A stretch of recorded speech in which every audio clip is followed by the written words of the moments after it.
Celestial water and the womb. Intro. My brothers and sisters, let me ask you something. Have you ever wondered why water is everywhere in life? Look around you, rivers, streams, oceans, the rain from the sky, even the tears from your eyes. All of life is soaked in water. But let me take you deeper. Did you know that you yourself came from water? Not just symbolically, but physically, spiritually, and cosmically. Before you ever took your first breath, before your feet touched the soil of the earth, you lived in water. The womb of your mother was your first ocean. And that womb water is not ordinary, it is connected to the celestial waters of creation.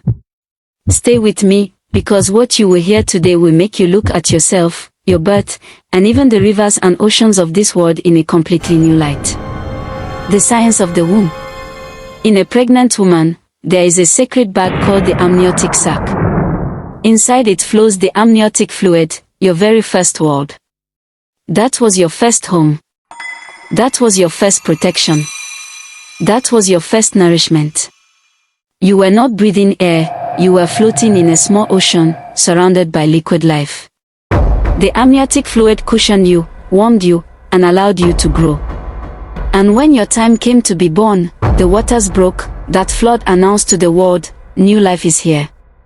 Science calls this biology. But our ancestors called it mystery.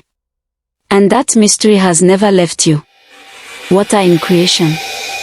Before there was earth, before there was sky, there was water. Genesis 1 verse 2 says, "And the Spirit of God moved upon the face of the waters." Water was the first element. Water carried the Spirit. Water received the breath of creation. So just as the world was born from water, you too were born from water. The womb water is a reflection of that same cosmic water.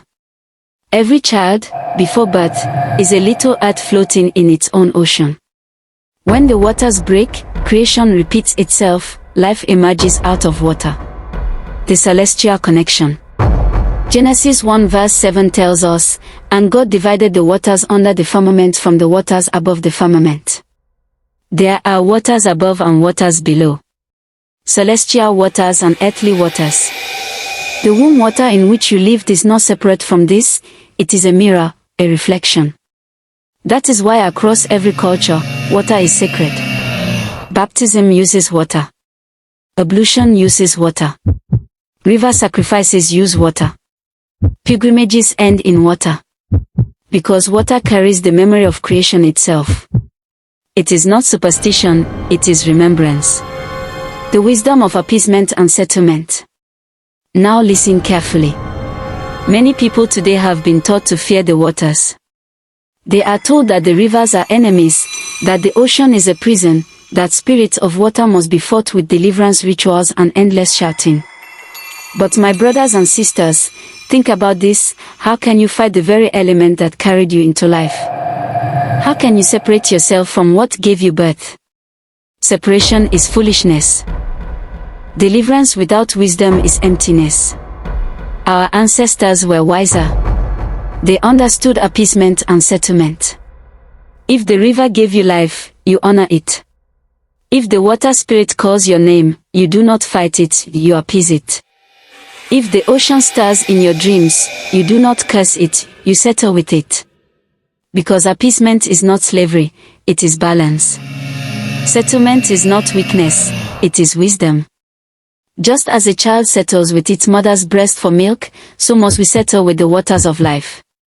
Because what you reject will trouble you, but what you respect will protect you. The spiritual lesson. Remember, the breaking of waters at your birth was not a curse, it was a blessing. It was the sound of heavenly water meeting earthly water. A cosmic harmony announcing, a soul has entered the world. This is why water cleanses. This is why water heals. This is why water carries prayers faster than fire or wind. So when you drink water, drink with gratitude.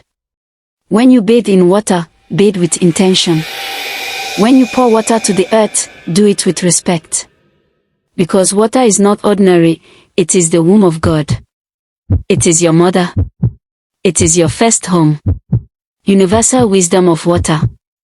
Our elders used to say, the river that forgets its source will dry up. And in many lands we hear the same wisdom. The Chinese say, be like water, it takes the shape of any vessel, but it breaks even the hardest stone. Africans say, water has no enemy. The Native Americans say, water is the blood of Mother Earth. The Bible calls water the fountain of life. Different tongues, one truth. Everywhere, water is honored as life. Closing declaration. So I say to you, you came from water. Not ordinary water, but celestial water. Your mother's womb was a sacred ocean, a mirror of the heavens. Out of it, you were born. So do not despise water. Do not curse it. Do not fear it. Honor it. Appease it. Settle with it. Because water is not just for drinking, it is the womb of life itself. And when you honor water, you honor your beginning, you honor creation, and you honor the God who placed the Spirit upon the waters. Call to action. If this teaching has opened your eyes, do not keep it to yourself. Like this video to honor the waters of life. Share it with your family and friends so they too will remember their true origin. Subscribe to this channel, because more teachings are coming that will awaken your spirit. And leave me a comment below, tell me, how do you personally honor the waters in your life? My brothers and sisters, never forget this, water is life. Life began with water. And life is sustained by settlement with water.